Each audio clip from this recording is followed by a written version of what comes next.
Kaixo, gu aurtengo Euskal Abenturako izio gitarra gara. Ni Garazi naiz, Galdakaokoa. Ni Elizaren naiz, Galdakokoa ere. Ni Leire Usansolokoa. Eta ni Irene Usansolokoa ere bai. Espedizioa atarratzen hasi genuen, eta orain Gasteizera heldu gara. Egunero 15-20 kilometro inguru egiten ari gara. 24 orduz euskairaz bizi gara eta pila bat jente ezagutu ditut. Gainera hainbat ekitaldi eukin ditugu eta adibidez musika talde berriak ezagutu ditu. Bi aste daramatzagu hemen ja, eta hainbat leku berri ezagutu ditugu eta lagunak eta euskalkiak baita ere.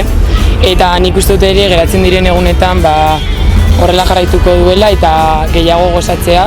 Uste dudalako baita ere dela pertsonak aberasten dituen esperientzia bat delako. Batez ere espero dut euskaraz gehiago mintzatzea, izan ere orain arte ez dudalako oportunitate hori eduki, eta ere nahiko nuke iparraldeko egoerari buruz jendeari hitz egitea, ze uste dut ez dakitela oso ondo ze egoeretan dauden, eta nik ere ez nekien egoera eta uste dut importantea dela ere. Hemen egun guztie elkarlanean emoten dugu, elkar laguntzen dugu eta horrek bai balore berriak ematen dizkizu eta espero dut balore horiek nirekin eramatea Usansolora eta nire bizitza balore horiekin egitea.